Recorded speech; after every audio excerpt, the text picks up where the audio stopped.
to you, Louise. Well, I'm sure it might be amazing, but I don't know whether I am. Listen, you're all very welcome here tonight. I wish it was under better circumstances.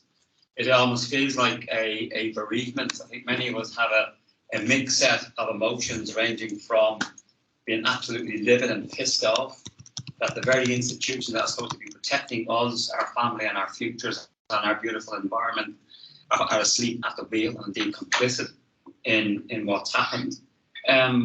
But also there is a sense of people coming together in a crisis as well. I'd like to thank Louise for calling tonight's meeting. To me as an academic, this is exactly what the university should be doing. You know, we should be providing the space.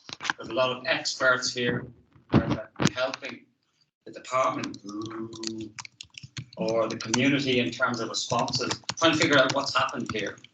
You know, what's the cause of it and how can we prevent it happening in the future? But it's not just about the immediate, you know, horrible blue-green algae, you know, that we've seen many images of this beautiful ecosystem, which is also not just you know, a piece of natural heritage, it's part of the cultural heritage, it's part of the livelihoods of a lot of people. It's not just an ecological disaster, although it is, but it then raises issues around ownership of our assets in terms of medieval aristocrats owning parts of our environment. And people don't know just what I have you here, and I have the mic. The Crown Estate also owns quite a lot of our natural heritage around the United Kingdom as well. So while it's awful that we're here to discuss this immediate crisis, I think it's also an opportunity to look at, well, what's the deeper reasons for it? Can we actually start fixing not just this in terms of the immediate issue, but actually prevent this happening in the future?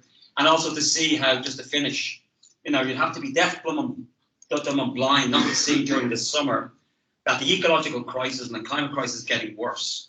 And of course, that we just had a local experience of it. The waters heating up in Lough Neagh was an exacerbating factor in the blooming of the blue-green algae. So when we hear of climate change and climate disaster, it's not just about the burning of roads in Corfu, not just the, you know, the typhoons and so on in Mozambique, or the devastating storms that happened to Libya recently. We are now seeing right on our doorstep the impacts of the climate calamity. So both this global issue, the climate and ecological emergency, has now become very, very local. And I think we should take it very, very personally, not just for the reason that many of you would know, 40% of our drinking water, the largest fresh water loch in these isles and so on. But it's against the backdrop, and we make it into this, of decades of environmental malgovernance in this place. In many respects, although it might be an exaggeration, but exaggeration I always think is when the truth loses its temper, that the environment was a hidden victim of the conflict, and indeed it's been a victim in our post-peace process situation as well. But boy, you know, why don't we have an independent environmental protection agency? Would that have made a difference? Why don't we have a national park? In case people don't know, we're the only part of these islands that don't have national parks. So while we can look at the Lough Neagh crisis, I think we need to see it not just as an immediate response, which we need to do, but actually it's a much more systemic issue. We're looking at decades, as I say, of environmental malgovernance in this place that I'm sure many of our speakers will talk about. So the last thing I'll say before handing over to Louise, who's going to chair tonight's meeting, and many of you have heard me speak before, have heard me say this, please come to me to ask to use the university and its space. Your taxes pay for my wages, not the shirt, but certainly my wages. These buildings are paid for your benefit. So please do come to me. Just see me as your post person into the university, not just on environmental issues, but all the other things you may be involved in.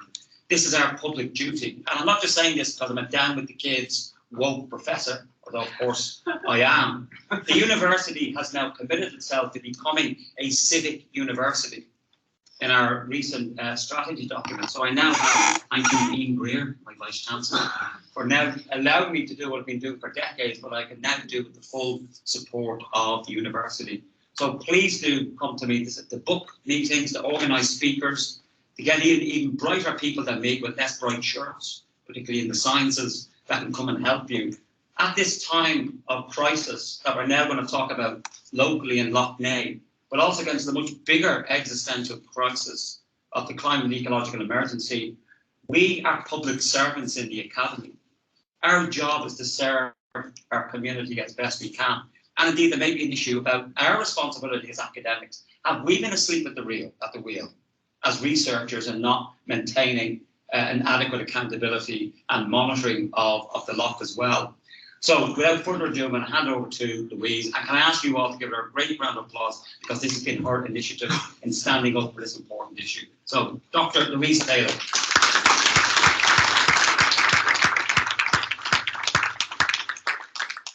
you, John. John created this.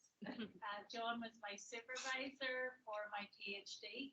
He motivated me, he inspired me, he pushed me. He was one of the only academics to ask me, who are you? Because a lot of the time in the academy, they're telling you, be like me. Whereas John was saying, be the best you. So I want a round of applause for John Barry. For creating a very difficult woman. My best sense to rub off. We need more difficult women, by the way. So my name is Louise Taylor, and I founded Lough out of Lough for the Lough, and I'm actually really inspired what's been happening recently. And there's something that there was something I put up, like a meme. I love memes, and it said, you know, I always felt like somebody should do something about that until I realized I was somebody.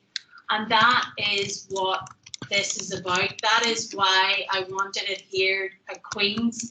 That is why I've asked these speakers. This is a call to action. This is a call to action to the academy. This is a call to action to this university. This is a call to action to the people in this room. Okay, we can all do things. We can all get involved. Love our luck.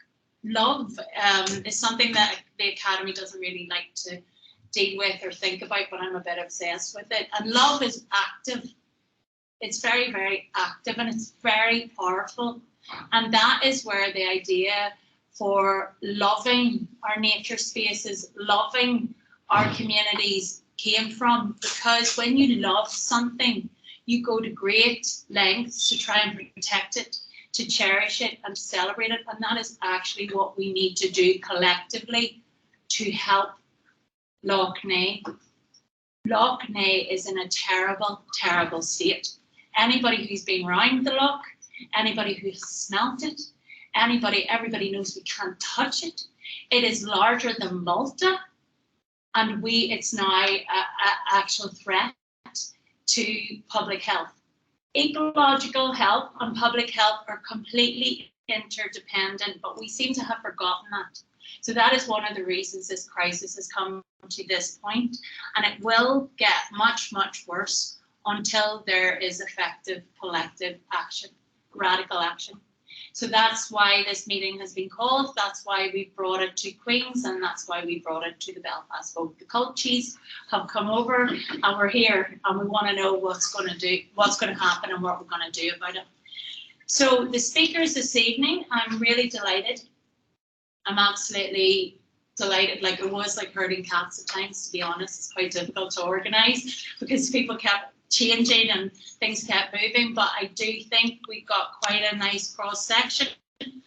Initially, I was keen on a lot more women speaking, because often men have monopolised these conversations for decades and centuries because of patriarchy, various things.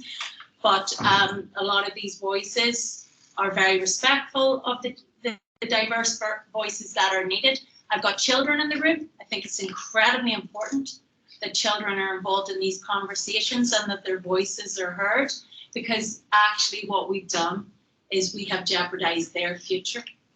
So we have Gary Houston from Ulster Fishing Federation. He's going to be starting. Got Leslie Veronica, Deputy Leader of the Green Party. James Orr, another man who's responsible for this typical woman, Friends of the Earth. Jo, the swimming mama, who is an incredible woman who's in Lough and has been doing great work, and Michael Collins, People for Profit, and Claire Hannah. Thank you very much, Claire, for coming. SDLT. So without further ado, I would like to ask our first speaker up. I've asked all the speakers to speak from the heart.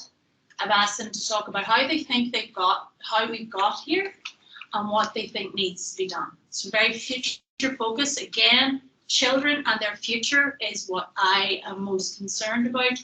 So that's why solutions and how we move forward is important. All the speakers will speak.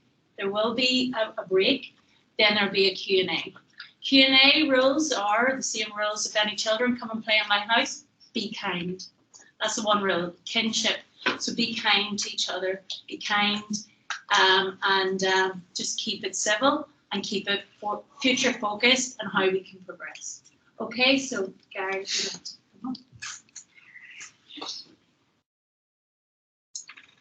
Hi, I'm Gary Houston. I'm the chairman of the Australian Federation. So our federation is a group of volunteers. Our board has about 12 directors, and we have 50 to 60 clubs with some 6,000 members. So we're quite a big group.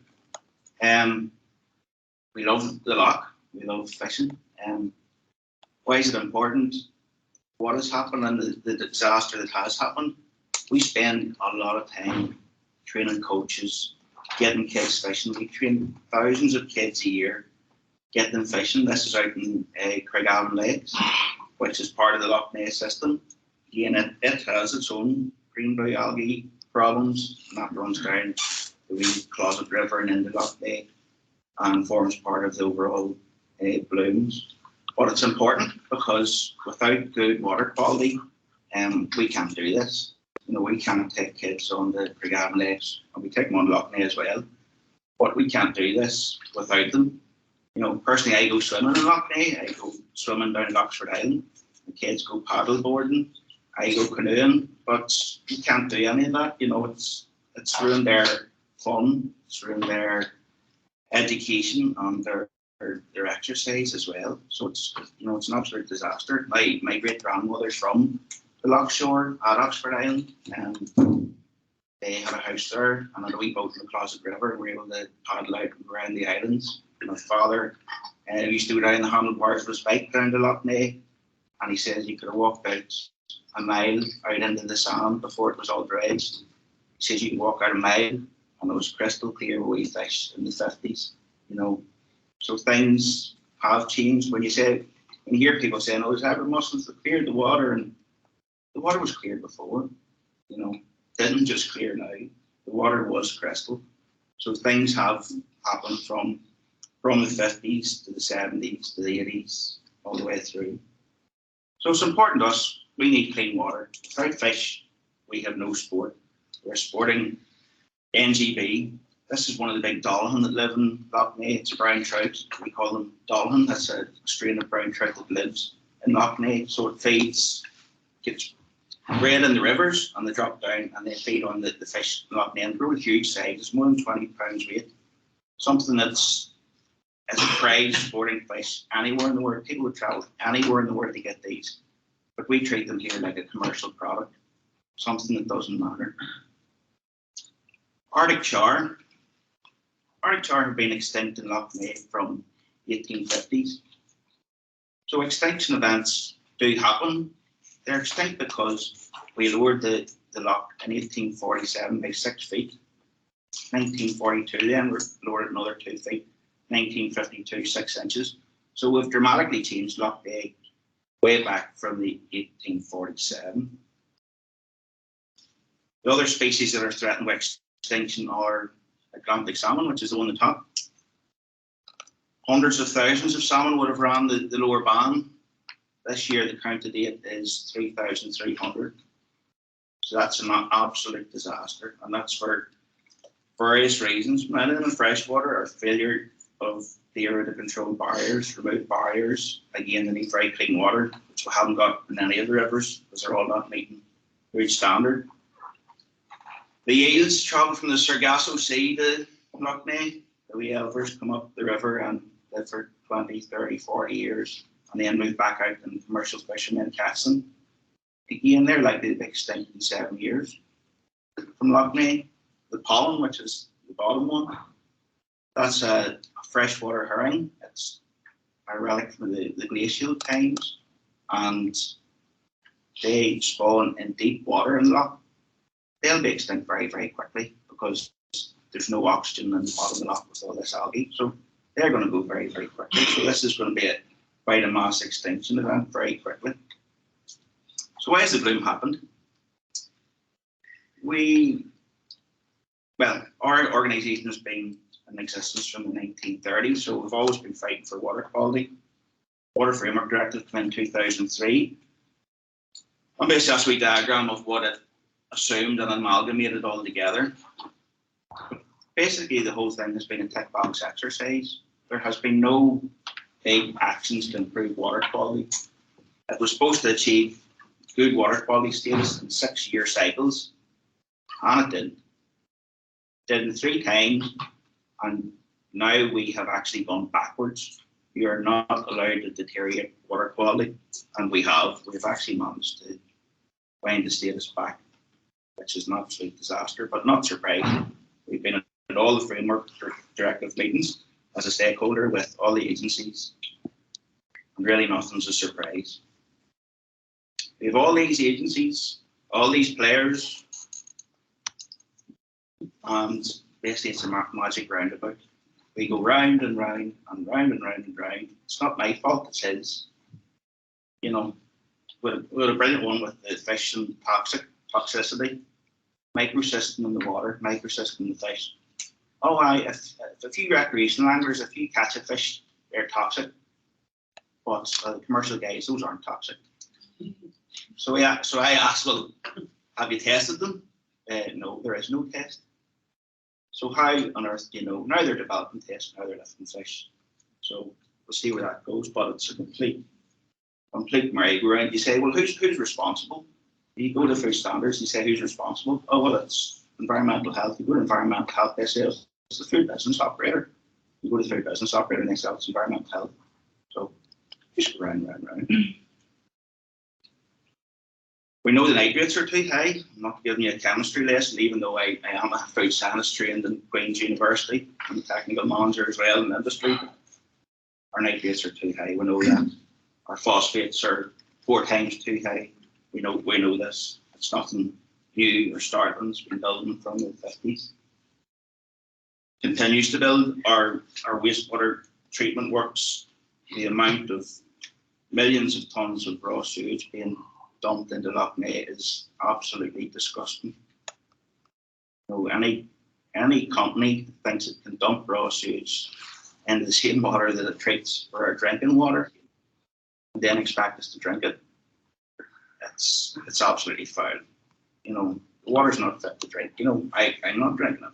I'm drinking spring water because my water comes from Castor Bay South, which is where most of the bloom is. So whether or not you believe Northern Ireland water, they're removing all the microcystin, I certainly don't. Certainly don't.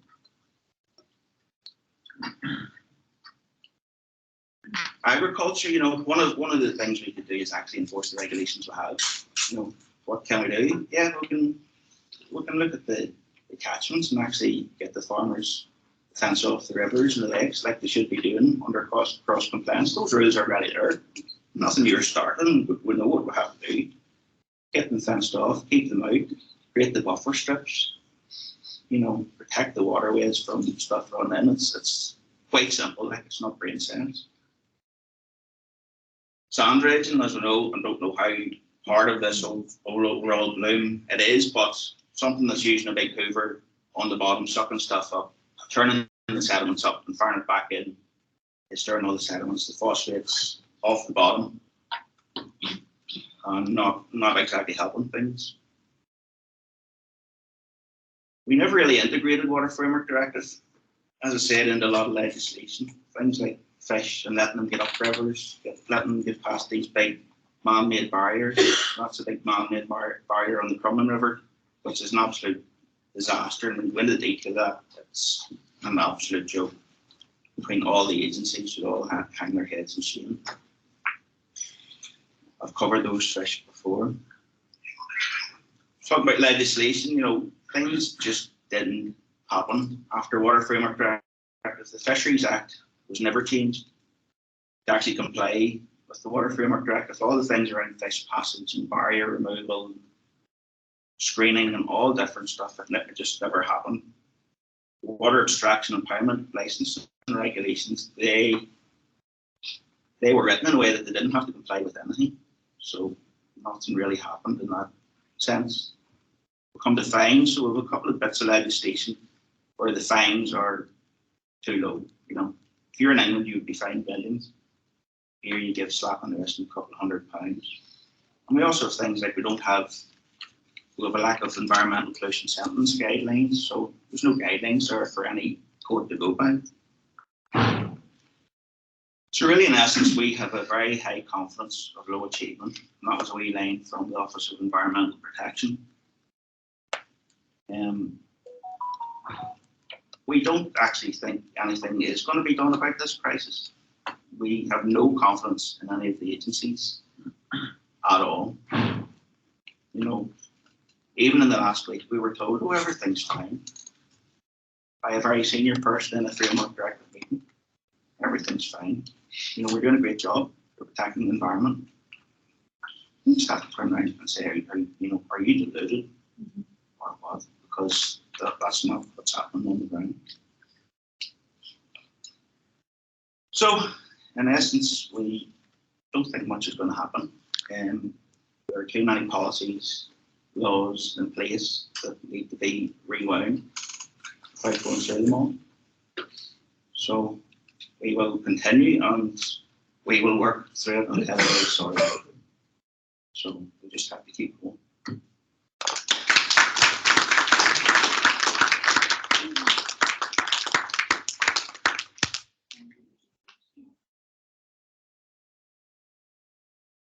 I like to say this ship has no captain. That's how I describe it. We've about 20 management bodies, and we've got the largest ecological crisis this island in the UK has ever seen. 20 management bodies or something. So it just, the bureaucracy, the mismanagement, it symbolises how Northern Ireland has been failed for generations and generations and generations. But thank you so much, Gary, because it'll be people who really, really care. They're the only hope this loch has. So I would like to invite Joe up next. Joe is a swimming mama and love our Lough legend. So just speak from the heart and tell them as it is, Joe.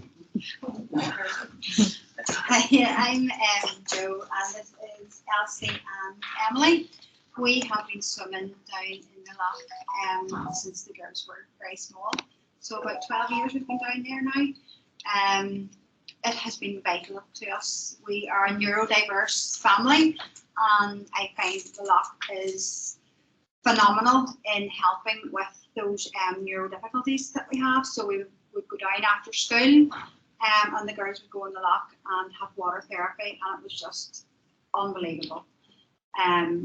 If you could picture this, a beautiful May morning, 6 o'clock in the morning, blue skies down by the loch, the sun is out, we have the camper van down, we would go and stay down by the loch.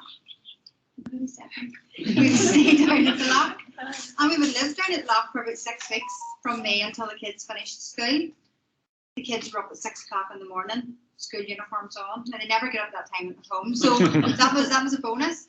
They would be out in the loch with their school uniforms on, paddleboarding and in their kayaks. Phenomenal. And that really gave them a good start to the day at school. And now we have nothing.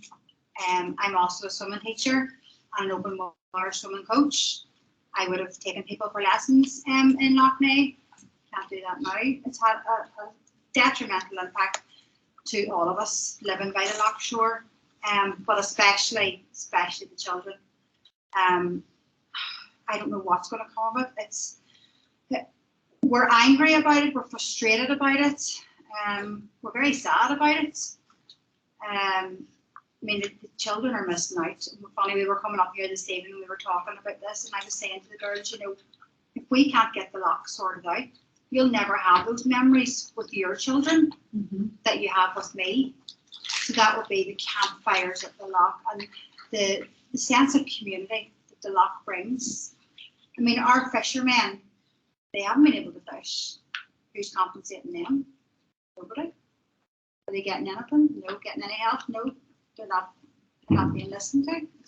It's just not fair anymore. The lock is putrid, just to say it lightly. It is.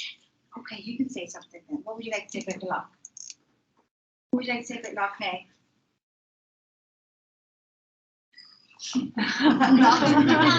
I talk first. Okay. So the lock has been vital for us. It has picked me up when I've been down. It has been a place for joy. It has been a place for celebration. We're just devastated that no one is listening. I mean, I'm not an academic in any sense of the word, but to me, it seems to be fairly simple. There is a problem. There is a solution. You need to fix it. I mean, that's how simple it is, but okay. But there's nobody listening and nobody is actually doing anything. We're fed up of listening to, we're setting up task forces, we're setting up action groups, we're setting this up, we're having tea and coffee and biscuits and talking about this, and we'll talk about this, and we'll keep talking about it, and nothing is done. And we're fed up with it. The people of the lock are pissed off with us. And we've had enough. Yes, go on ahead. What would you like to say about the lock? What's bad about the lock? The animals are getting killed. The animals are getting killed, yes. The animals are getting killed and there's nothing to do about it, and the government's putting poo in the lock. The government's putting poo in the lock. Yeah, that's correct. So the question is, what are we going to do with all that poo? Because 14% of the septic tanks in Northern Ireland is being released into the lock. And again, as you said, they're expecting us to drink that water. I don't think so. Like anybody with a sense of wit would know, you know, you're not going to, regardless of what treatment that they're doing to the water, I'm not going to give my children water that a septic tank has been discharged into. It's ridiculous. We need action now, and it's fantastic that everyone has come here tonight. It's fantastic to get the support, but we need more. And we need more feet on the ground. And we need more people to support us. One more thing. Okay. Where did you learn to swim? Where did you learn to swim? Battery. At the battery. My children learned how to swim at the battery. We didn't go to swimming pools, we learned in the open water. We've been practicing for the last 2 years. It has raised our confidence. I was only 3 when I learned. You were only 3 when you learned. And then this year, you were able to jump from the marina without a life jacket. And Yeah. was it fun? Yeah. And what else did you do at the battery? We used to swim in a lock and paddleboard. And can you do that now? No, and our dog used to swim in it. And can the dog swim in it now? No, because the dogs are getting killed And with the drinking. Correct. So what do we need people to do? Stop putting pee in the lock. Correct. So that's really us from the lock, and we do really thank everyone for their support. Okay. You should save the lock.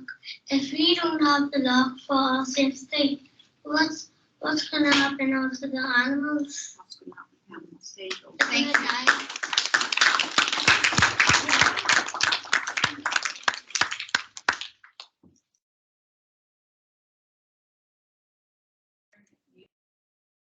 Okay, so thank you so much, Joe, Elsie, Emily, Abby. I salute you and thank you so much for being here. And I'm sorry that you can't use the lock. You have failed you. Okay, James Orr, can you please come and say a few words?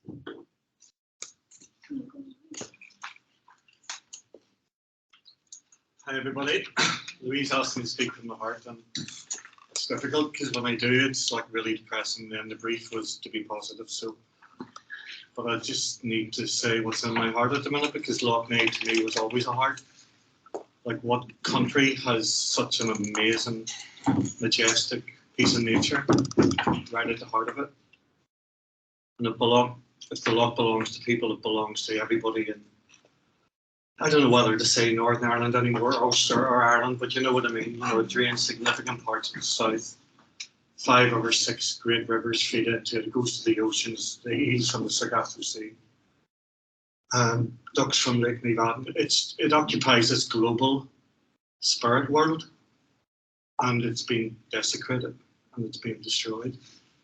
And as Gary and others were saying, this was entirely predictable. And I said to these guys earlier, you know, and I hate saying this as well, you know, the Lough is dying, but she's not dying of natural causes, she's been killed. And when you look at the system that was put in place over the last 30 years, you can see a pattern here. Emasculate the Environmental Protection Agency, put it under agriculture. That's a structural thing. And then you look at environmental laws, and you see that the biggest environmental criminal in Northern Ireland, I'll lose my OBE over this, the biggest environmental criminal is the state itself. Water Framework Directive, it's not just that, Gary, it's EIA Directive, Habitats Regulations. It's an offence to cause damage to an SSI. It's actually a criminal offence under Article 31 of the Wildlife and Natural. It's an offence. This is a criminal offence. This is criminal ecocide.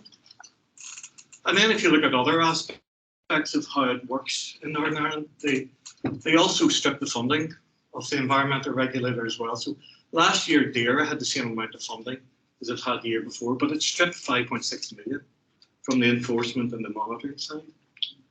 And then very cleverly, it takes away longitudinal monitoring. In other words, the River Basin District, which Lough Neagh is part of, has also local management areas, and those local management areas have lost sensible monitoring upon which you can devise future strategies. And of course, Trad Point, the freshwater limnology station, was closed down. So what you do, you take away the evidence as well, and see if that doesn't work. In the last few weeks, you greenwash it, you dissemble, you deflect, you talk about everything except what's causing the pollution. That brilliant girl, she's away now. She nailed it, yeah. So to go into a positive mode, if it can, like, there's just 2 things that need to be done. You reduce the amount of pollution, yeah. But if after 30 years, because of the reasons I said, that the environmental regulator has been handcuffed to the polluters, has thrown away the key, that's a very difficult thing to do, but that's the challenge. It's never going to be easy. These phosphates are going to be there for 30, 40 years. So let's reduce the amount of pollution getting into Lough Neagh. It's not that difficult to reinvest in Northern Ireland water. Other countries are beginning to monitor their septic tanks. You know, and after 4 or 5 years, they glower up, they need dug out. We know all that, but it can be done. It's not hugely expensive. Northern Ireland Water has has given back to DFI over £1 billion since it became a government-owned company. Every year it donates profits back. Surely that could be reinvested in wastewater infrastructure. These things aren't that difficult. And of course, the biggest issue is enforcement, governance, and management. These are not that difficult things to do either, but the de-handcuffing of the system is going to take a bit of time. But let's not be distracted by all the noise out there at the minute. These are really important things, and they're not that difficult to do. Sam McBride, I think, nailed it last week. He was on BBC The View, was it? And he was asked, God, if only we could get Sandy back. And he said, paraphrasing here, probably got it wrong. He said, the saddest thing of all is that if we get an assembly back, you know, he described Lough Neagh as a toilet. If we get an assembly back, they'll probably make it worse. Holy shit. Sorry. Where do you go? You know, and in a way that's a reality, because this has been planned, this has been orchestrated. It's part of RHI, it's part of the AD scandal.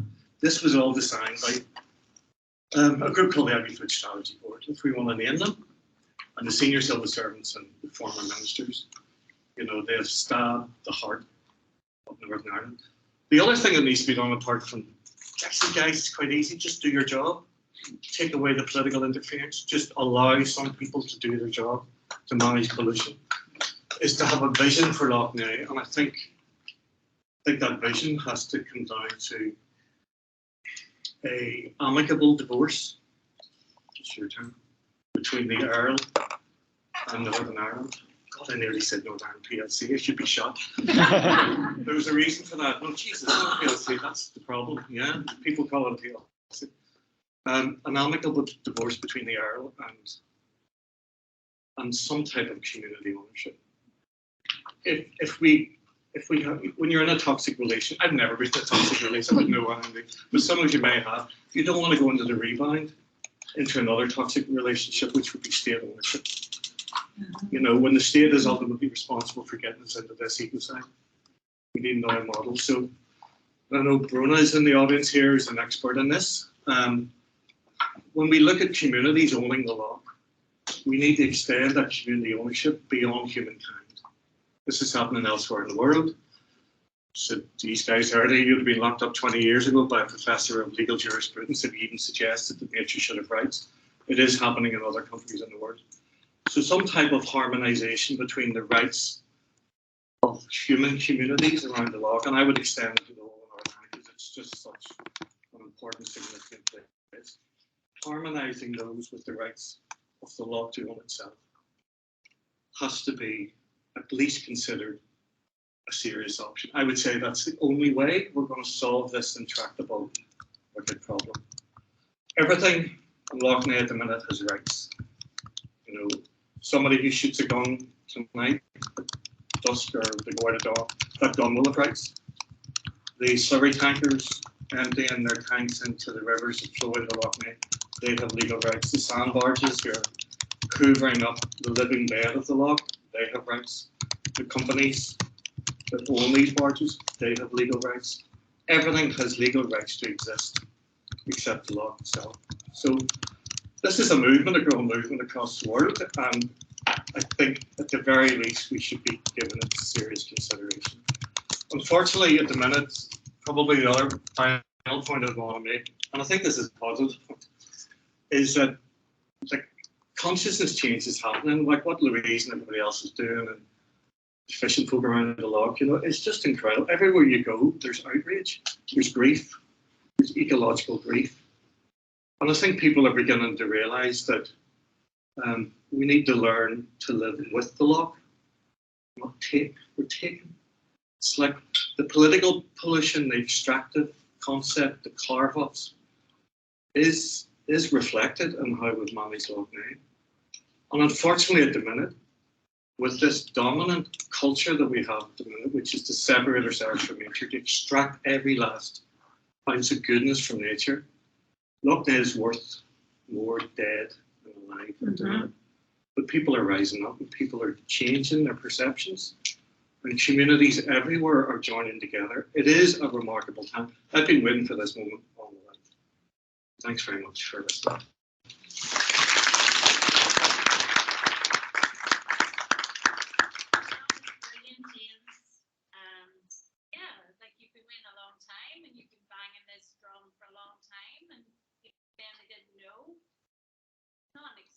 Because James Ward has been about this for a very, very long time. I like to think of like the Earl of Shaftesbury relationship, worse. I think of it as unconscious. But rather, I actually think he just needs to give it back because apparently he can't find the deeds. So Earl of Shaftesbury gives back her lough, move out of the way, so he gets the hell off. I do not understand why he's in any way involved in this equation. It's just adding another layer of complexity that we do not need.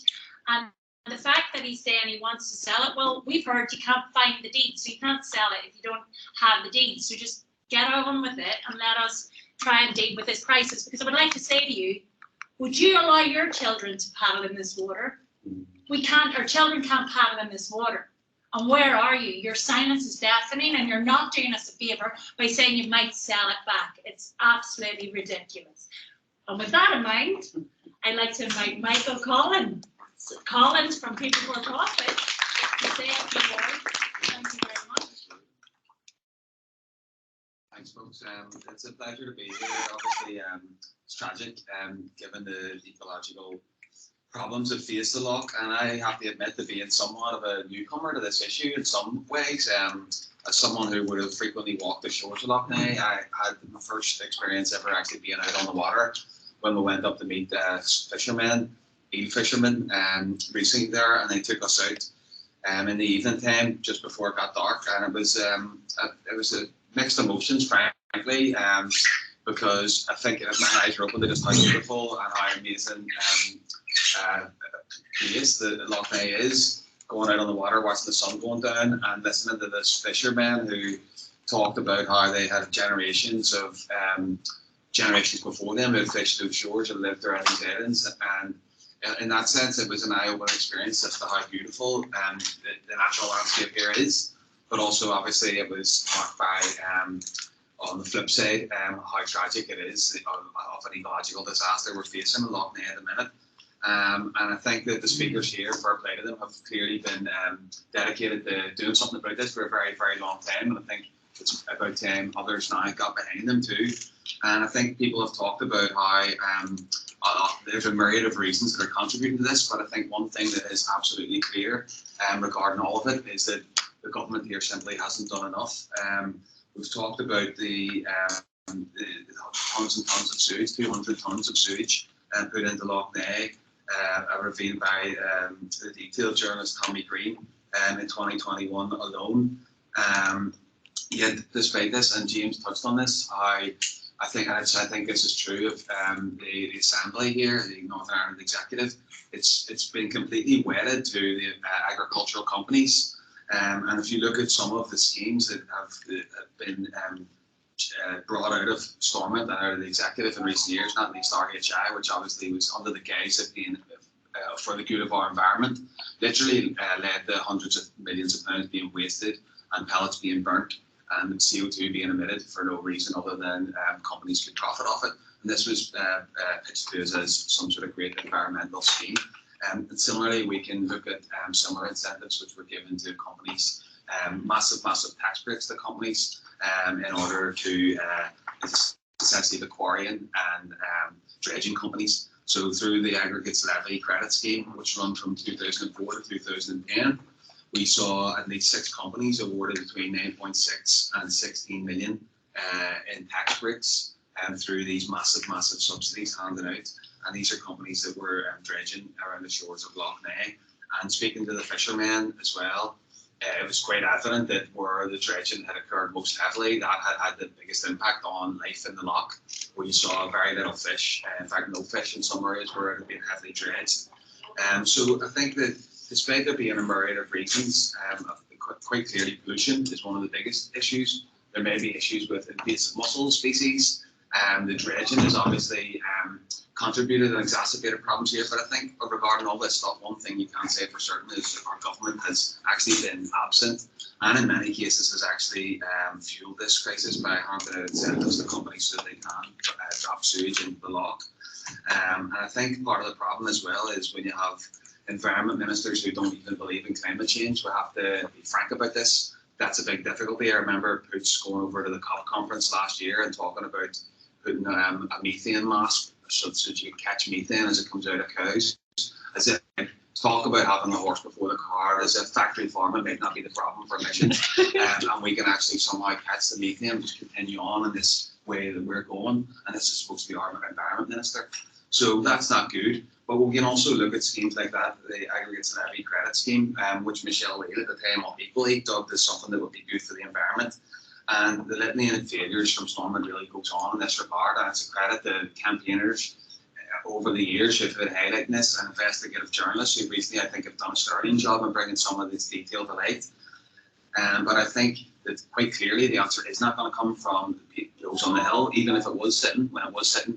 I think the executive, as much as it could avoided problems, but actually made them a lot worse. In fact, I think they are in Shaftesbury actually offered to sell the rights to the loch, and of course he doesn't own the rights to the water. He he owns the rights to the shores, but he did offer to sell it back to Stormont, who declined some years ago as well. And I think that, just to pick up on James' point too, lastly, is that I think there's an interesting point to be made about the rights of the loch itself, the rights of nature. And I think that I would support the call for public ownership, but this really highlights also that just because something's publicly run doesn't mean it will be run for the best of the environment and everything else. Like we have the NHS is a far better service as it's publicly run than what private healthcare would be, but also it comes under massive pressure from a government who wants to erode that. And similarly, I think you could say the same about the housing executive, which is great, publicly run provision of housing.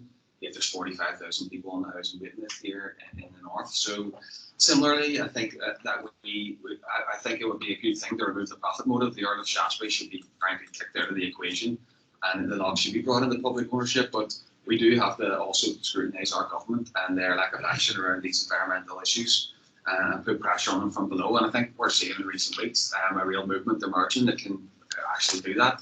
And I think that that's a pleasure to be able to say that.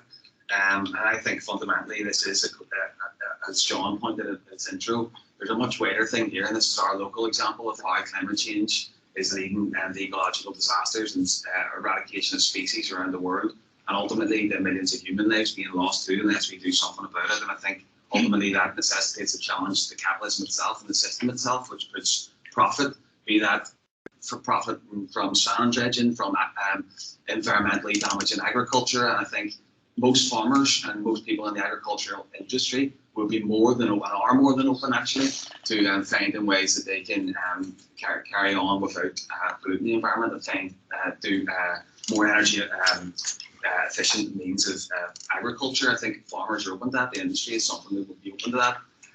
So we need to make sure we're calling for that. And I think at the minute the government has failed in that regard abysmally. But I think that we are seeing a massive public opinion is shifting massively on this. There's a lot more awareness about it. We're having packed meetings all over the country now regarding it. And I know that there was a meeting some weeks back where John and others, I think, we had arranged a march in Belfast to try and bring people out on the streets of Belfast. And I think that would be a welcome thing to do. And I think the events like the events that Louise has organised are exactly the way to go, because ultimately I think it's going to come from pressure from below. It is a younger generation right around the world that's become enlivened and become enraged and angered about climate change, and it's their futures are at stake, and this is a big part of our fight locally in that regard. So I think there is a march. The forms have been put through the Parades Commission planned for Saturday the 21st of October, and it's going from Ryder Square to City Hall. And I think it needs to be as big and broad as possible. We need to encourage every single political party to get behind it, and we need to really raise the rooftops and do everything we can in the future to protect and save Lough Neagh going forward. Thank you.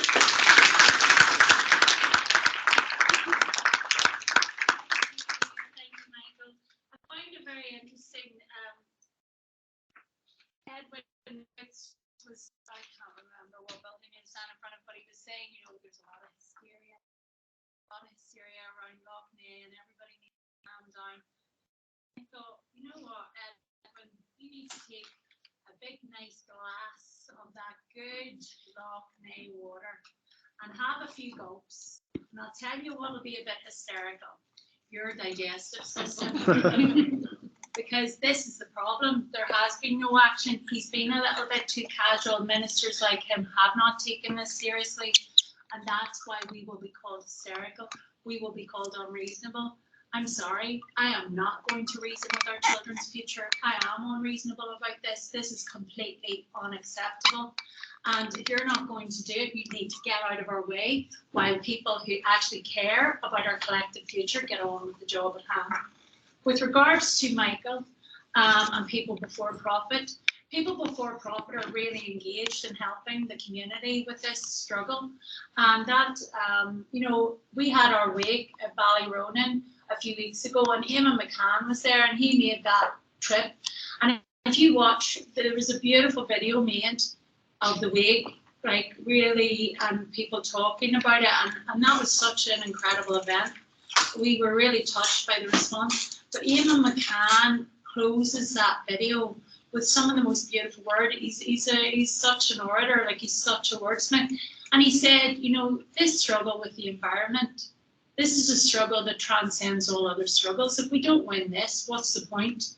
You know, he said, actually, when we're saying save the loch, we're actually saying save ourselves, and that's the truth. So I really commend People for Profit, and Jerry Carroll couldn't make it, and Michael came, and I'm really grateful for that. But Jerry Carroll's been really pushing for this 21st action, and we do want full support from everybody in the community. This transcends all other political issues. So thank you. Now, another leader, the Green Party, have been stepping up, and particularly Councillor Brian Smith brought a brilliant motion through the Belfast City Council with a lot of support. And we have Leslie Veronica here tonight speaking on behalf of the Green Party. So I'll welcome you up, Leslie. Thank you.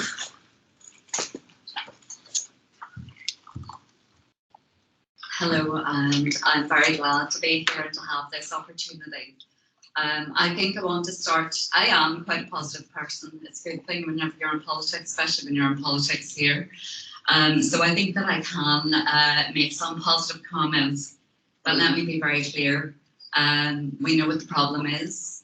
We know the problem is that Lough Neagh has been allowed to be consistently polluted with phosphorus, with nitrates and with sewage. We know what the source of that pollution is, and we have taken no action, or rather various government agencies right up to the Department of the Minister have not only taken no action, I would go further. I would say that the Minister has been complicit in what has happened in Lough Neagh. So where we're at is really the result of a failure of the successive executives to deal with this. This is not a surprise. We knew that the loch was in what was referred to as a bad state of pollution in 2015. This issue was raised consistently and repeatedly. And in fact, what has happened subsequent to that is that the legislation regarding regulations and how to attack polluters have actually been eased up. So, and we know who the polluters are. We're talking about Edwin Poots. He made a statement a number of weeks ago, 2 weeks ago maybe, where he actually said, well, we know that this has nothing to do with farming. It's actually unbelievable. The level of disingenuity there is unreal. No, we know it is exactly because of farming, and this is the issue. We cannot solve a problem if we refuse to look it in the eye and identify what the source of that problem is. So we know that this is an environmental disaster. It's a disaster for biodiversity, and I think, you know, some of the previous speakers have spoken to that very, very well. It is also a very human disaster, and I particularly like Joe, the swimming mama, for bringing that home. But it's a human disaster for people that live around the loch. It's a human disaster for people who use the loch for leisure. It's a human disaster for people who make their living from the loch. And there is a real human aspect to that. I think sometimes still here, if we talk about it as an environmental disaster, people compartmentalise that, they step away from that, they're turned off from that. But if we really think about what that means for people, it is a huge, huge daily impact. And of course, we're making international news of it. You know, we're all over the place now. Sky News is picking up on it. Everybody is noting how we have allowed the biggest loch to die. And it has happened rather rapidly in the last year, but really it's been on the way for a long time before that. So water safety concerns, animals dying, people not being able to use the loch, the fact that, you know, businesses have been forced, paddleboarding businesses, fishing businesses, to move, all of these things are what has brought this, I think, really to our attention. As I say, we know what causes it, and the majority of the pollution is from agri-food. So whenever I say farmers, I mean, the Green Party and Ulster Farmers Union have a very fractious relationship, I've got to be quite honest. Most farmers regard Green Parties everywhere as the devil, and as people who are out to ruin their livelihoods and hate them, and it couldn't be further from the truth. What we want to do is to make sure that they actually are able to continue farming, and that we're all able to continue actually living in the world.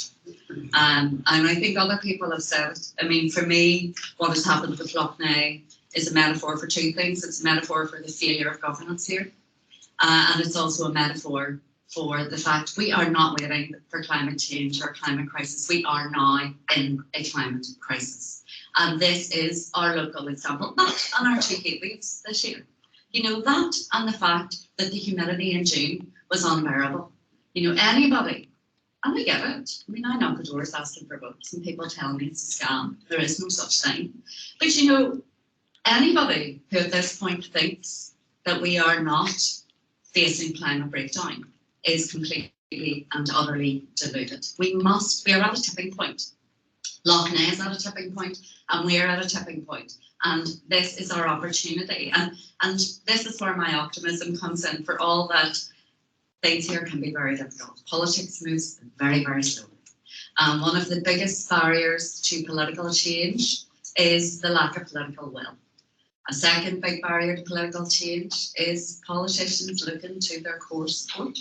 And I think that that is definitely a big factor with the aforementioned former minister, who is very mindful of a core support group and what will win votes in that area. So you've got a conflict right away there between what is good governance and what will get you re-elected.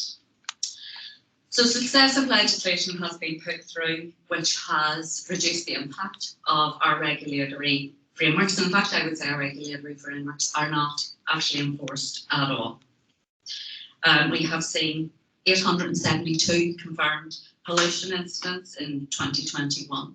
253 of those were identified to be as a result of farming, and the total number of farmers that were actually convicted was 9. So we see that the regulation is not there. I mean, if I was a farmer and I had a lot of waste to get rid of, and it was as handy for me to dump it into a river, sure, the gamble there is that you're not going to face any penalties whatsoever. That's exactly what we're looking at. But to be clear, the problem in Lough Neagh has got drastically worse since 2015.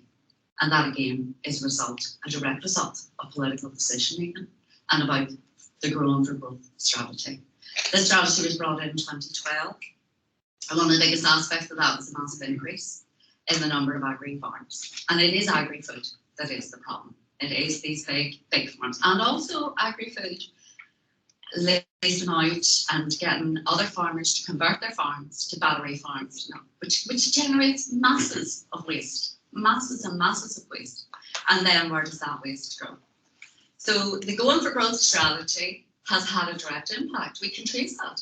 We can see that the amount of phosphorus pollution has dramatically increased since 2015. And that is a direct result of a government policy. And this is why I say this isn't just a matter of government not doing enough, parties not being environmentally savvy enough. This is a direct result of policy that came from the minister right from the start. And I think it was James who said it, and I agree 100%. The idea that you have your environmental minister as also your agriculture, that's very romantic, right? In an ideal world, right? Maybe in some beautiful utopian future, right, where we all do realise we rely on nature and we're not better than nature and we're not going to exploit everything around us, that would be perfect, right? But not where we are now, because what we actually have is a Department of Agriculture, not a Department of Agriculture and Environment. What we also have is a minister who's not only just the leader of the Department of Agriculture, but might as well be the Minister for Farmers' Rights. And these rights are ultimately going to destroy farmers. You know, this is the great irony of it all. So the poisoning of Lough Neagh, and it is the poisoning, is a result of decades of inaction, but it's also a result of active, poor strategy and policy making and failure to enact proper regulation. So what is the solution? Well, there are a number of solutions, and I think that we have to hit it with everything we've got. I think when you face a crisis, your best way, well, there's a couple of things. The first thing is holding fish by the tail, very apt analogy for where we're at tonight. Holding a fish by the tail, I always think about that, whether it's dealing with a personal crisis, a family crisis, a political crisis. Holding the fish by the tail is where you take the problem and you don't let go, no matter how much that fish wriggles and tries to get away from you, no matter how tired you get, no matter how fed up you get, no matter how many doors are closed, you hold the fish by the tail. It is the only thing that brings political change. It is what brought us the Good Friday Agreement. The fish needs to be held by the tail. We need an independent environmental protection agency, and we need one with teeth, and we need one that is led by somebody who is prepared to use their teeth, not somebody who is going to be mindful of the fact that they've been appointed by the executive office and is going to be, worried about any of those aspects. We've been calling for this in the Green Party for years. It's in every manifesto. It's one of the things that trails through all of our manifestos. We absolutely need this. We need to use the full force of the law against polluters, but I would go further. I think we don't do this enough in Northern Ireland, and I know there is a law firm looking into it. We need to start thinking about judicial reviews. We need to start challenging what is happening through the courts. I always think in a democracy, if the political system isn't responsive, then you've got sort of two areas. You've got direct action and ground politics, which you are part of, right? And it is a lot. People will tell you it doesn't work. It does work. It does work. I think it's very powerful. It's very empowering. It's very important. I've gone to plenty of protests and taken place in plenty of actions where people have said, sure, that's not going to change anything. It's not about, will it change anything? It'll make me feel better when I go bed tonight that I was there, right? That I said this was wrong, and even if nobody listens to me. But the other thing is the legal system, because of course in a democracy we do have a legal system and we do have a judicial system, vaguely still, that has some opportunity there as well. And we don't do that enough, really not enough. If the only thing that came from that was more profile raising, more focus, then that is helpful in and of itself. But looking at the avenue of judicial reviews and taking legal action is the other way to go. We do need the law taken back into public, and I do mean public, and I agree with James on this, not necessarily state ownership. It was talked about 10 years ago. Michael pulled that up, and absolutely right, 10 years ago, and it was rejected. The dredging that has been going on there, the fact that that dredging has been permitted to continue is in itself a problem. The whole ecosystem of the loch has been deeply unsettled by that. And the other thing that we need to do is look at peat extraction, because that has an impact as well. I mean, the size of Lough Neagh and where it borders 5 counties, there's so many. This is what makes it slightly complex. And it's where you will get people who will try to wriggle out of what the real issue is by saying, oh, it's the zebra mussels. That's what the problem is. Mussels. I mean, NI water are an easy target in all this. And this is not to sort of say, well, that they're not contributing, but they're always, if we look at statistics for who ends up getting fined and who ends up paying big fine, it's always NI water. They're an easier target for some reason than agri-food. NI water are polluters still up now. NI water has been consistently, as also failure of governments, consistently allowed to not be properly managed. Our water infrastructure needs major work. There is no two ways about that. We are seeing increasing problems, and we are going to see increasing problems there until that's addressed. So NI water, I think, tend to be the people who end up in court. But in fact, NI water are responsible for about 14%. We don't want that 14%. I'm in no way saying, well, that's great. The vast majority of this pollution doesn't come from NI water. It's coming from big agri-food. That is where it is coming from. So we need concerted action. We need to think outside the box. We need to keep up what's going on here. We need to keep our eye on the prize. And we need to see what's happening in Lough Neagh as a moment in time where we can really start to come together as a community to really realise our links with nature, how much we rely on nature, and how by working together we can bring the changes that we need to have a sustainable future in Northern Ireland, not a cesspit, which used to be the biggest one.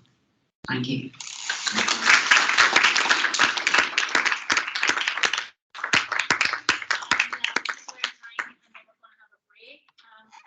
Delighted here really important, so I'm just going to say thank you very much indeed, Louise. Louise said to speak from the heart, and I am at my heart a boring reformist social democrat, so the way I show my love for things is to go through and try and systematically understand where the governance challenges are and where there are possibilities of addressing them. So it's not going to be the most exciting contribution that you're going to hear. As Michael said, I mean, unlike others on the panel, I wasn't an early adopter to this as well, but a good friend who lives up in Ballyronan, and Denise Johnson, who's a councillor up there, had been sort of sending me stuff over the summer, and I went up in late August to have a look, and like others, it was really quite disturbing. I mean, just the thick, road-like algae that you'll all have seen, but I just find it quite eerie, actually, just the stillness and the smell and all of that. So I've just been since trying to get my head around it, and I won't recap what others have said about the range of uses of the loch, leisure and other, and the central role it plays in an ecosystem. And I won't go over all of the things that have contributed to this failure, although I'll touch on some of those. But really, it is just an ecosystem completely out of balance, and yes, fundamentally as a result of governance failures here for decades, including a stop-start governance and just a failure to put some of the checks and balances that are going to be needed to reconcile the economy that we have, whether we like it or not, and the protection of the environment, and failure to counteract any of those. We can talk about the flaws in a growth-based agriculture strategy, and we will talk about those. But the core problem is, as I say, the failure to reconcile it, the conscious uncoupling, as Leslie Veronica said, of the fact that the same department and the same minister, when they're up and running, is responsible for sweating the asset and maximising jobs and maximising profit from those, and also protecting the environment. Is just an irreconcilable difference. And as John said in his introduction at the start, we do have a system of the common goods, and they are environmental protection, but there are other things as well, like a properly funded art sector, like childcare. All of those things kind of tend to fall by the wayside. But that fundamentally is the failure to build in those counterbalances. I'm going to briefly address the issue of dredging, partly because I wasn't as smart as Joe. I should have brought my children, but I'm going to, in case I miss the Q&A, that I'm not dodging this issue, because I have to get back for childcare reasons. My colleague, Mark H. Durkin, was the minister at that time, and I know I wanted, whenever I became aware, I wanted to get my head around what the issue was, and I've kind of been looking back into it. I've spoken to him about it and others, and I just give you, and I'm happy to be corrected, but this is my understanding of it. And I know Mark, will wonder whether it was the right thing to do.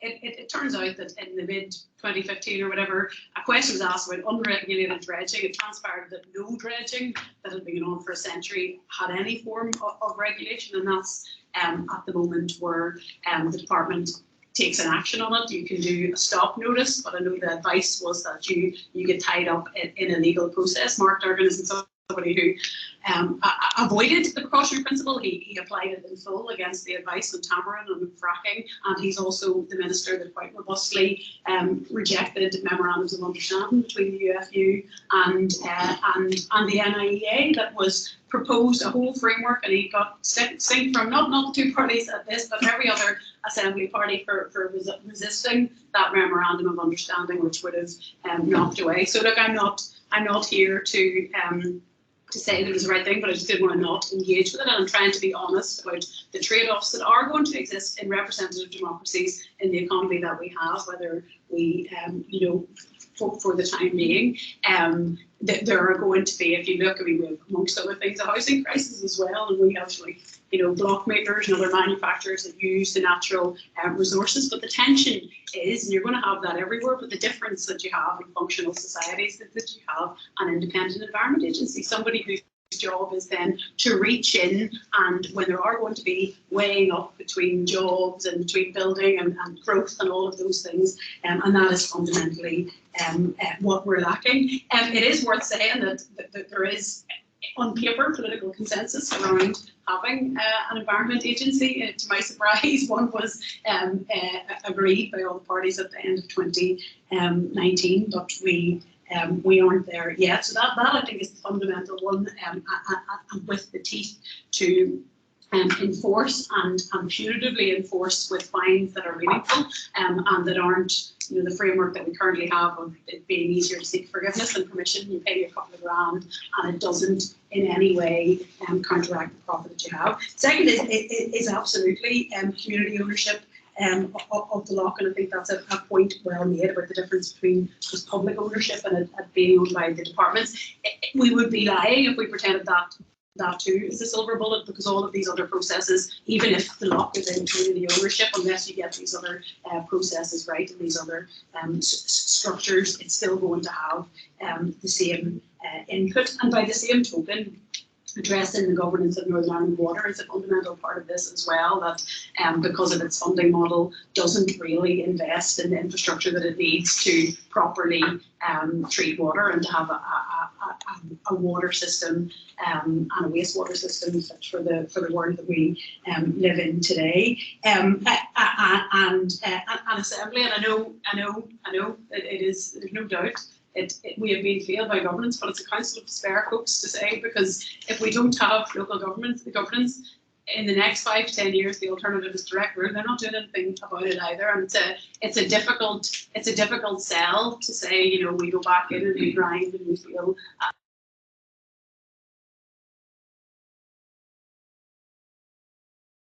What it's worth in the medium to long term. I believe very strongly in a new Ireland and in the governance potential of that.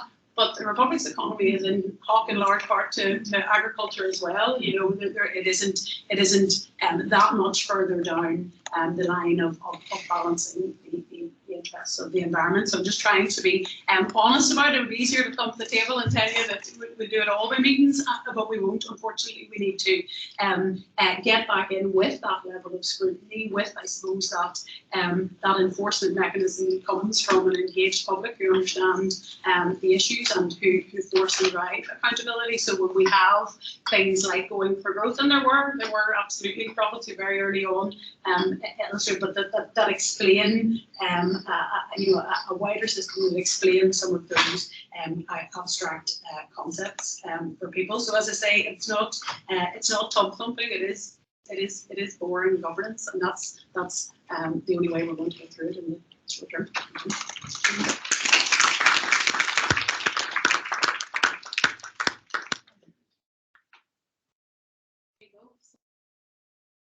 Appreciate that. Okay, 5 minutes, people. I'm going to be 10, but we want to make sure we get good Q&A. Running out of time, so 5 minutes to go to the bathroom or get some water or not Lough Neagh water. But look after yourselves and just back in 5, okay?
Is Claire Hannah gone?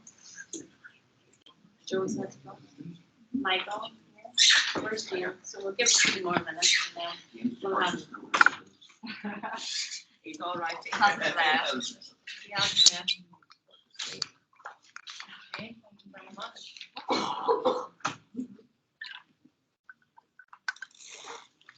So we had a few. Well, I have seen my first one, and I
Yeah, but we've only got one, and we're going to have more public meetings. But it's one. It's going to have to. I need to give everybody a chance to speak first.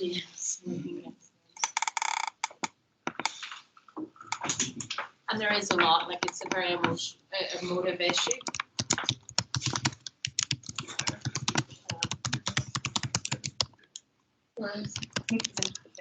Oh, he's gone. Right. Okay. Oh dear.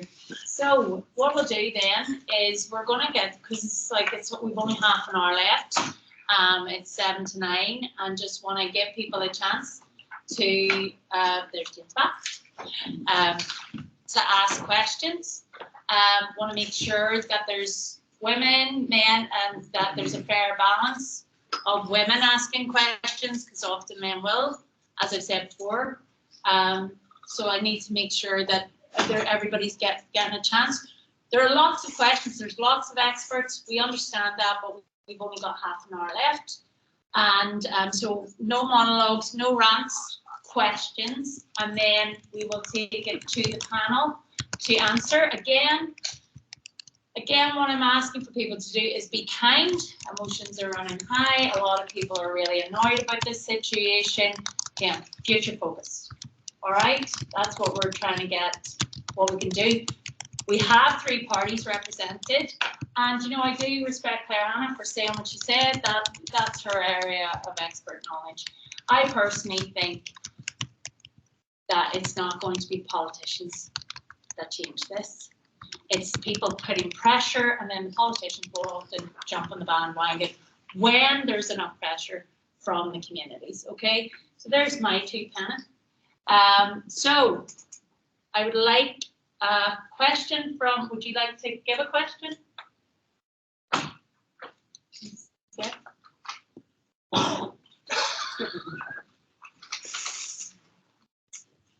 All right.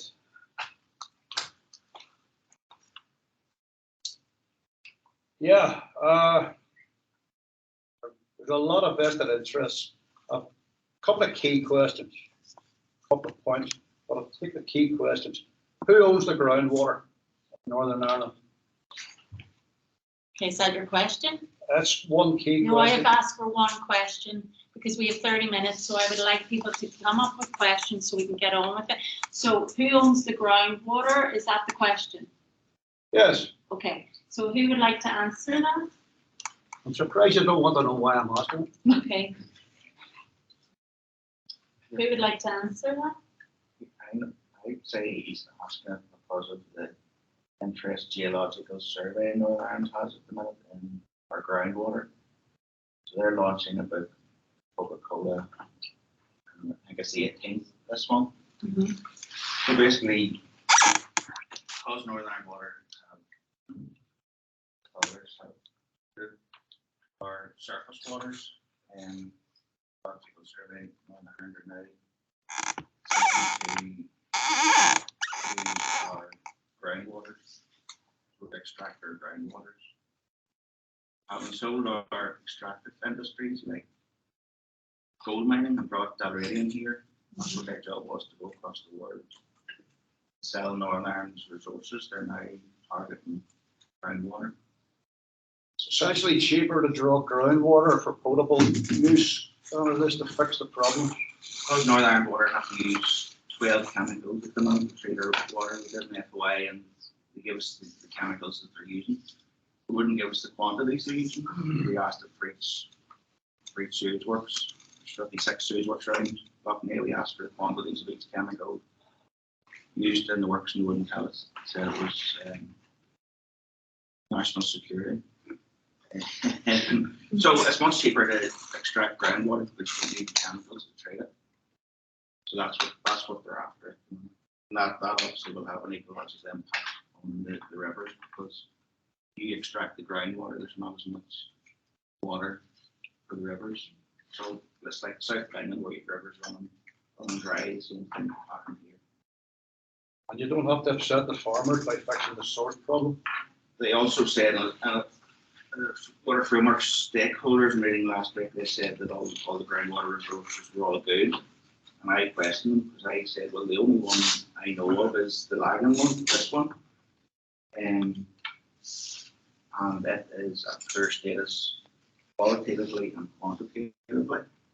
And I know that, and I said, I know the NI people have said they also don't understand how it recharges, so how it refills. But so you GSNI on one hand, you're looking at salary resources all over the world saying, yes, everything's fine, and we're going to do all this. And they saying, well, hold on a minute, NI are saying something different. And all down through the years, I've understood this to be the case. So the truth is out there somewhere, but what they are planning is to use their groundwater. GSNA are not a beneficial organisation for the environment of Northern Ireland. Okay, I have a question. thank you. But I don't know who owns it. Answer the question. Gary would probably have more expertise in the fish, but just in terms of that, I'm just interested, and I like, I can't remember now who said it, because this is such an emotional experience. The fact, Gary, you were saying about the unique species or subspecies of fish that the loch has, and if they are killed off, that's then gone forever. And I was wondering, for example, about the likes of the dolphin, which is an apex predator, and ecologists know the importance of apex predators to a functioning ecosystem.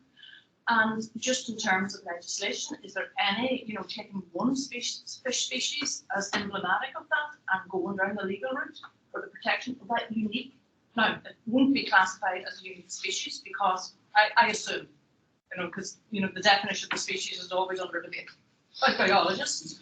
But nevertheless, is that a way in legally to shoot one species of fish representative of the entire ecosystem, taking it out? Will, through trophic cascade phenomena, will affect the entire ecosystem down the food chain, and just to use that as one of the legal levers to try and enact some kind of legal protection through that species for the entire loch system. Possibly the one fish species that would be protected, the salmon, protected species, the eels are protected, obviously.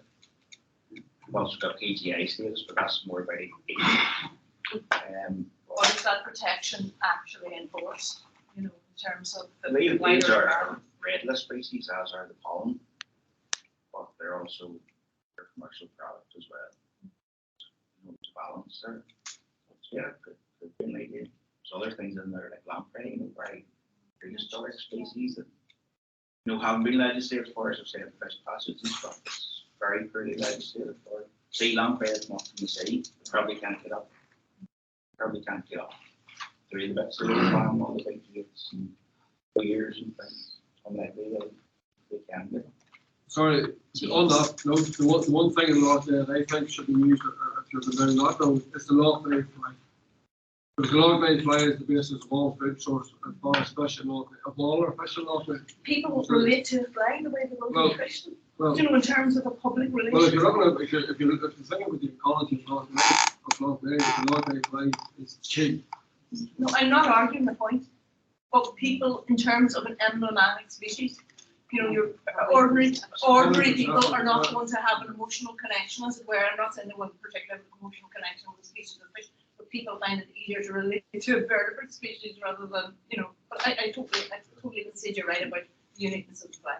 Yeah, the Lough Neagh fly. It's the locals, like that's the thing. That's the nostalgia and the memories, and people, you know, that's the sign, that's the indicator.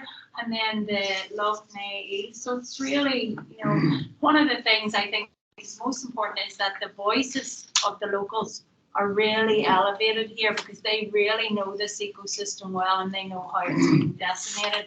So any other questions? Philip, can I help your question? And then I'll come to We you. want to say too that the locals obviously know the fly. They know it's emblematically big columns of fly. Yeah. You know, and go back a few years. You know, you went down the big massive columns of flies moving about. They've gone.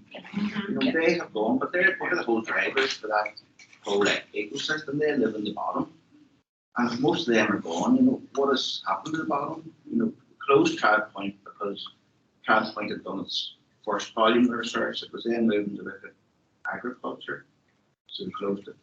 That's why we closed Trad Point. That's what the lectures have told me. That's why they closed it. And if the fly's not there, see, there's no food then for the fish. So the dolphin are coming back skinny. The eels That's are why now I said to use the dolphin rather than the fly, because people, you know, yeah. it's only my opinion. So But possibly being the guy at the back of the display possibly is more emblematic than about the fish are fly. So but the fly maybe is more emblematic and important.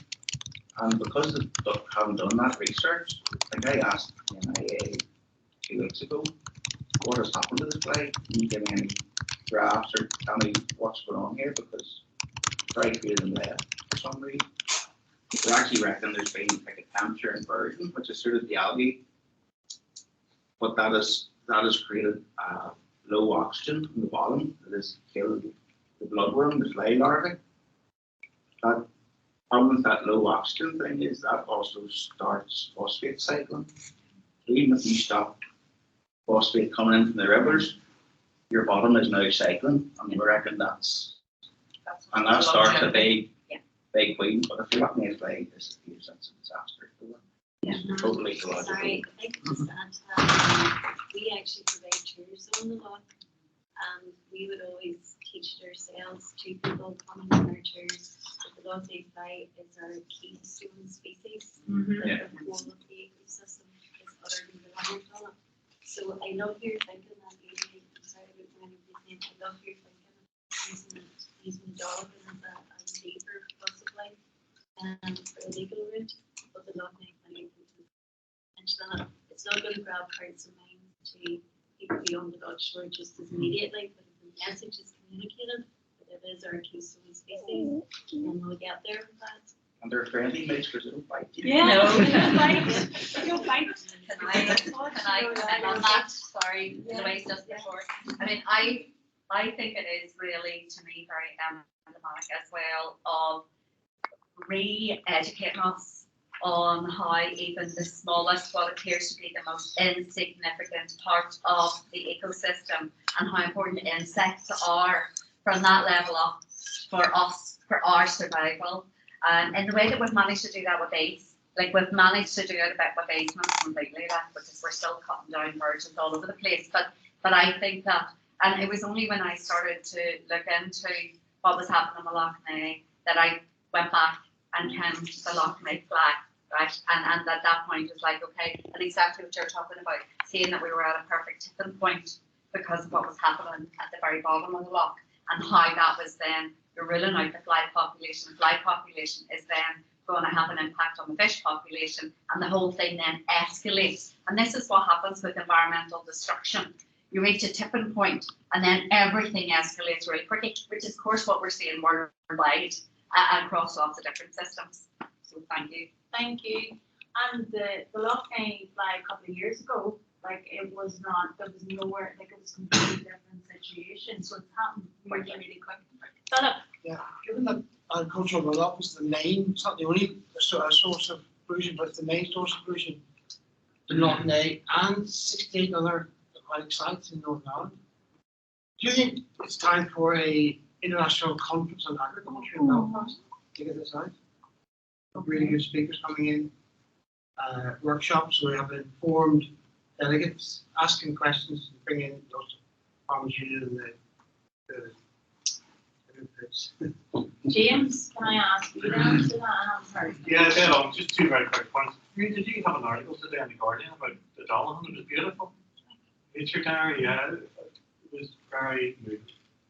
Litigation, yeah, we've been involved in litigation on Lough Neagh, taking the government to court. We won over the sound rating, but the government ignored the decision of the court, which was brilliant.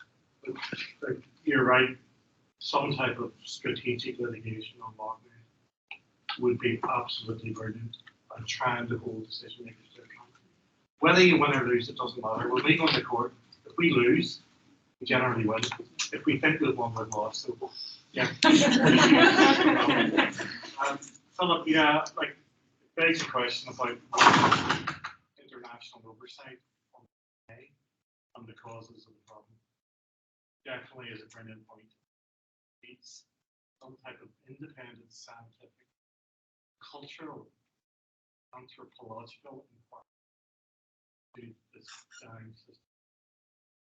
Good point. It has to be taken out of the decision makers. They have to be there as listeners, I think. But what will happen, right? I predict this next week. The government is going to throw tons of money at Lough Neagh. And it's going to go to the very problems that are very sources that are causing the problem. So what we're going to see in the next few weeks is a increase in slurry spreading into the winter time, because we've got climate change, folks. And if we can spread in the winter, like a day like today, it wasn't that wet, when we're into the close season, and last week it was wet. This is how bizarre it is. You know, their solutions tend to magnify the problems. So we're going to start to see this. So that's why I think you're right. Independent scientific oversight by some reputable, like, where are the concerned scientists? You know? Let's go now. It's great. Yeah, but you know, where is the outcry from academia and concerned scientists who have the knowledge and the expertise? You know, with the exception of this room, amazing people in this room. You know, we had the Child Point laboratory. I never need to close the tank as well. We couldn't be up to them. I'm shocked that it's a great point. Oh, yeah. And that's something I think we should try and organise, because it needs it. Remember during the Troubles, there was the Citizens Inquiry, the Opsal Commission, I think it was. It needs like a Good Friday agreement process for nature and for Lough Neagh. Try and stop the violence against the law. Thank you. Your question? I'm Sinead. I'm the founder of a startup here in Belfast called HLS Solutions. My question is around citizen science. I'm trying to put together a platform that will show people in real time how clean and safe the water is for them to go swimming. I do that by looking at loads of different sets of data. A lot of it's open source data, satellite imagery, water sensors, all these kind of things. One big data set that I'm missing is people on the ground reporting fish kills, pollution, sewage spillage. Like, that is the data that would really help me move along. Say I see a fish kill or sewage pollution, is there one place where people are reporting that I can hack into to get that data? Yeah, the pollution hotline is here. So I wonder, can I take your sites yet? You're talking to me about sites, I gave you a couple. But yeah, like, I think something like handheld monitors, you know, we should be provided. 6 Mile Water just good at that. You know, there are people who will fund people to go out with phosphate monitors and stuff like that. So if anybody needs, you know, we'd love to trial something, and there's a bit of money for that. Yeah, I think, and then how do you verify the results, you know from a really scientific point of view? It's a great idea.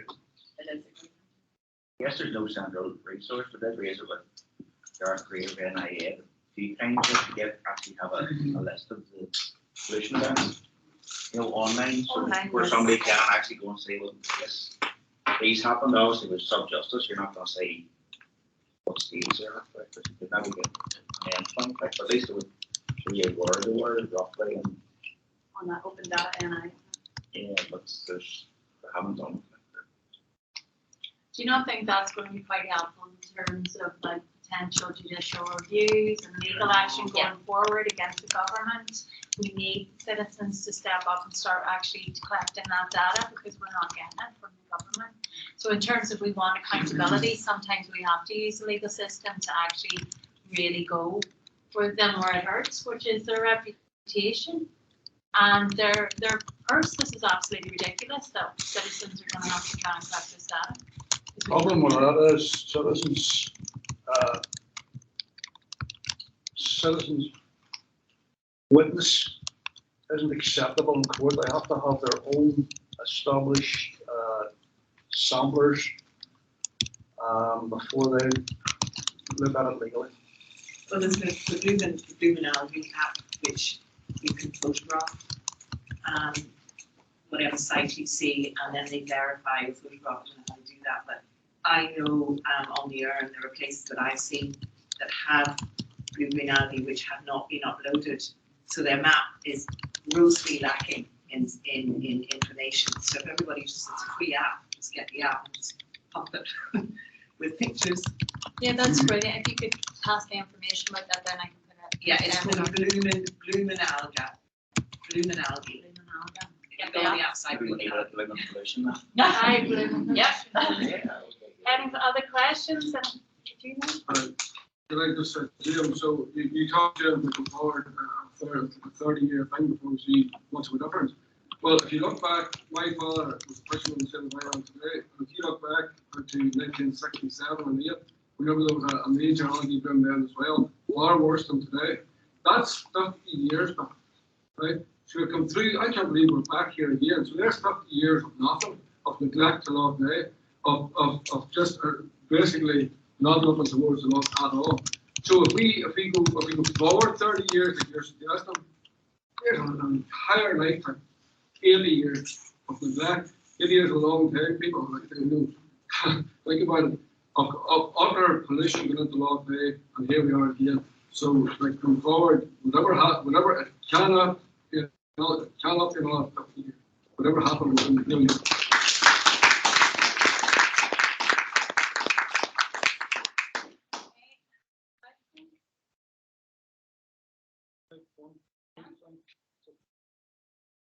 I remember the Lough Neagh nights in Toronto.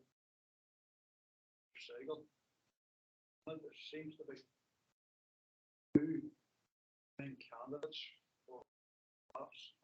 This particular case, not the collapse all around the country. So I'm only going to say this. Through COVID, there was an awful lot of chemicals went into the water systems. And shortly thereafter, or even during the first year of the lockdown, we started to see a reduction in inverts.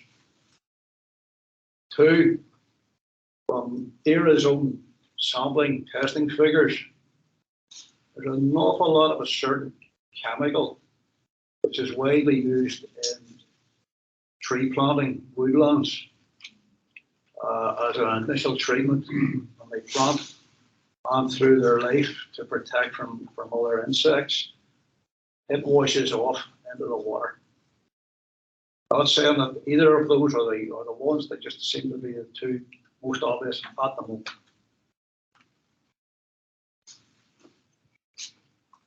Oh, sorry, one other thing. Best way to hold a fish is by the throat. You acknowledged, I love it. Next question, yeah. Just very, very quickly, information to share around just function on James's point. Mine is that my work with the Public Interest Litigation Support Project. There's on name pills. It's what our acronym is, but we can't support necessarily any type of strategic litigation, but if there's a public interest element, like so if there's a wider impact, it's going to affect what we're talking person, which I certainly think everything that we've talked about tonight is just indicative of. That sort of thing that we can support the work with James Francis here on the sheet before. So I can give you our information if you want to bring that round, whether in terms of Lough Neagh as a bridge or anybody else's organisation. It's a conversation we can have to support what's going on. And I don't think it would do any harm to collect that data and do that testing anyway, just in terms of like it educating people and applying pressure and us actually getting an idea of the water quality. Because at this point in time, I can't measure it with what's deemed, we know it's not good quality, but we don't know how bad it is. We can't see like how far it is off the mark. And I think that's important information. So I do think it'll be up to citizens gathering that information and sharing it and applying that pressure again. Another question over there. Is there, I know the care of the environment is kind of what we would love more people to be displaying. People do care about the water quality of their drinking water, though, even if they don't. And I am realising now that for quite a long time, it's definitely not in my drinking water. It's something, even sometimes having these spray bottles in the house, you know, for the care and stuff like that. If it sits on a windowsill, I can have it here, and I can't see anywhere else that is coming from, but from the water that came out of our tap. So, I mean, I'm bad at filter on the way home. I came here expecting to be informed. I didn't expect to be engaged. Welcome to our world. If people aren't going to care about the environment, definitely care about what's going on. People don't realise that microsystem level. That's how bad it goes through your brain. Boil your water. People, my sister said, "No, that sure boil it will be okay." Boiling doesn't. No, not unless you have a charcoal filter, possibly not. You know, you better just. I just advise you go into spring water, because that's taken hundreds of years to drown through the ground. Doesn't matter if it's plastic from wherever it is. It's still all gonna be okay. When you see this stuff, if I put the water under a microscope, and I see toxins. It's so small. But that algae that's growing in, if I leave it sitting. How do you see the algae? But so I will see that on. You might have to stay in. Like. You don't agree. Yeah, it's tragic. It's absolutely ridiculous that we even have to deal with this. But there we are. Like if I'm boiling the eggs, I have to. I'm boiling with tap water, because like the toxins not going through the eggs. And pour that water, pour spring water into the kettle, and then boil that water to have a cup of coffee. That's how bad. What about reverse osmosis? I know. Northern Ireland Water have a duty, not just for good chemically, but they're charged with producing wholesome water as well, which is what Dr. Les Garnold said last week. They're not doing that because the water isn't wholesome. It's not acceptable to drink because there's a compound that breaks down the algae called geosmin. That us anglers, if we catch trout that are eating snails and stuff off the bottom, they'll taste the same. It's a muddy, musty, horrible taste, but that's what our water tastes like because they can't. Northern Ireland Water aren't getting that out, even through the charcoal filters. So if they're, Okay, just aware of time. I'm going to take one more question. To you. Just on the subject of the water, the 1967 bloom, which was the first surface bloom, occurred as a result of extraordinary weather conditions whereby there were temperatures in excess of 32 degrees for 14 days, more than 14 days. As a result, numerous freshwater research facilities were built at that time, and as we've heard, they've all since been defunded and closed. This year has proven that sunlight is no longer a limiting factor. Surface blooms are the new normal, and there's no research been done. We have no confidence whatsoever in a Tory administration with the level of neglect that's endemic historically to be safe, that our water safe. And I've never heard of the capital investment that would be not necessary to make it safe. So that should be the outcry, and the level of confidence in Northern Ireland Water by the politicians seems to be scary to me. We go on very much. Do you want to, just for closing, I'm going to realise actually calling you. Is there anything you'd like to end with or anything you'd like to say? Yeah, just that I think it's been a tremendously insightful discussion. I think a lot of the things I would agree with coming through in terms of our own local scientists, they go out and do their job. In terms of having, like the person who made the comment about the algae app, I was quite shocked because when I looked at it, it's clear that this is a phenomenon now that's occurring not just across the north and Ireland, but across all of the UK and indeed right across America and Europe. So this is a global problem, and I think that climate change is a global problem, and then obviously like we can talk about different countries having their own response, but the shores of Lough Neagh feed into the Van and the Shannon and everything else, and these are all interconnected. So we need a global response to this stuff. And I think that ultimately, fundamentally, is like, and we need to do every avenue we can through the courts, through legal challenges and everything. But fundamentally, there's something structural about capitalism that's underpinned by the law, and it protects the profit of all these global companies. And if you take an example of Spain, they've just introduced a wealth tax on the fossil fuel industry, and they've used it to fund free public transport for an entire year. I think that's the kind of solutions we need, is to actually tackle the wealth of the top of society, tackle the big polluters, and actually force Siemens to reinvent their industry and do it in a much more environmentally friendly way. And just on the topic of water, like for a long time, and very recently in the budget, Richie Sunak has proposed the privatisation of water here, and this is something that the department's going to launch a consultation on. And I think that would just be devastating, even more so than having, as poor as a job as NI Water has done at times, to hand it over to a private company who's going to then look at ways that they can cut more corners and profit here even further, just exacerbates the problem. And fundamentally, this is about tackling the profits of big companies who are making a fortune, be that from sand dredging, be that from agriculture, and looking at how we reinvent industry in a more sustainable way. And I think ultimately that really does necessitate a challenge to capitalism itself. And that's why I'm really heartened to see the likes of Greta Thunberg and the sort of global protest movements that have emerged. I think we need to participate in them, because every challenge we have at the courts, every progressive politician we elect in terms of climate change, really we need a mass movement to actually fundamentally change this global problem. So I think it's encouraging to have so many people here tonight. And I think I'm heading up to a meeting on Thursday as well in Derry with about the privatisation of water as well with Virgil, Sharkey. yes, from various critics. So it's good to see all these meetings happening. I think we do need to match it now with feet out on the street.